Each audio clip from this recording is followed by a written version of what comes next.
মাত্র 2টা ডিম দিয়ে এরকম একটা স্পঞ্জি কেক বিশ্বাসই হচ্ছে। আমি জানি আপনাদেরও বিশ্বাস হবে না। মাত্র 2টা ডিম দিয়ে এত সুন্দর একটা ভ্যানিলা স্পঞ্জ কেক, ফুল রেসিপি না দেখলে একদমই বিশ্বাস করবেন না। তো গাইস, আসসালামু আলাইকুম। তো প্রথমে আমি শুকনো উপকরণগুলো নিয়ে নিব। প্রথমে 2 কাপ ময়দা নিয়ে নিব, আপনারা চাইলে আটাও ইউজ করতে পারেন। এরপরে দিয়ে দিব 2 চামচ বেকিং পাউডার, আধা চা চামচ লবণ। এরপরে শুকনো উপকরণগুলো চেলে নিব। এরপরে শুকনো উপকরণগুলো ভালোভাবে মিক্স করে নিব। এখন একটা বাটির মধ্যে 2টা ডিম ফাটিয়ে নিব। অনেকে ভাববেন ডিমের সাথে কুসুম দিলে ডিমটা হয়তো ফুলবে না, কিন্তু আজকে আমি এইরকম ভাবে আপনাদেরকে ডিমটা ফুলিয়ে দেখাবো। তো আমি এখানে 2টা ডিম নিয়ে নিলাম। এরপরে দিয়ে দিব 1 কাপ পরিমাণে চিনি। আপনারা চাইলে আপনাদের ইচ্ছা মতো চিনিটা কমিয়ে বাড়িয়ে দিতে পারেন। এরপরে চিনিটা দেওয়ার পর ভালোভাবে মিক্স করে নিন। আপনারা চাইলে এটা হ্যান্ড বিটার দিয়েও করতে পারেন। হ্যান্ড বিটার দিয়ে করলে আপনার 10-12 মিনিট লাগবে, আর এক বিটার দিয়ে করলে আপনার 3-4 মিনিটে হয়ে যাবে। বিট করা শেষে এরপর দিয়ে দিব 1 চা চামচ ভ্যানিলা এসেন্স।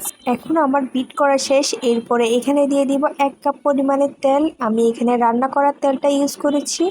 এরপর একটা বিটার দিয়ে ভালোভাবে সবগুলো উপকরণ মিশিয়ে নেব। তেলটা ভালোভাবে মিশানোর পর এরপরে দিয়ে দিব শুকনো উপকরণগুলো।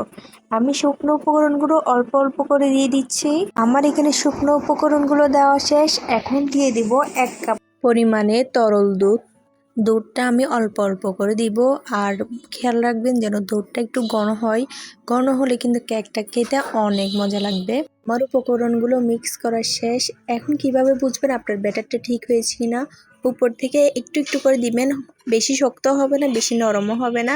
এখন একটা মোল্ড নিয়ে নিব 9 ইঞ্চি। এরপর এখানে দিয়ে দিব একটু করে তেল। তেলটা ভালোভাবে ব্রাশ করে নিব।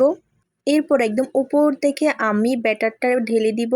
উপর থেকে ব্যাটারটা ঢালার জন্য চেষ্টা করবেন। কেকটা দেখতেও মাশাআল্লাহ অনেক সুন্দর। এখন একটা পাতিলকে 10 মিনিট হাই হিটে বেক করে নেবেন।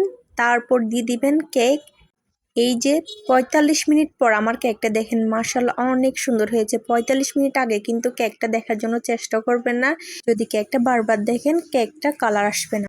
তো আমি এখানে একটা কাঠি দিয়ে চেক করে দেখছিলাম। মাশাআল্লাহ আমার কেক একদমই পারফেক্ট। মাশাআল্লাহ 2টা ডিম দিয়ে এরকম একটা সুপার স্পঞ্জি ভ্যানিলা কেক বানানো কতটা ইজি আপনারা তো দেখে নিলেন। তো ভিডিওটা ভালো লাগলে অবশ্যই একটু করে সাবস্ক্রাইব করে দিবেন, আর ভিডিওটা ভালো লাগলে একটা লাইক করে দিবেন। আল্লাহ হাফেজ।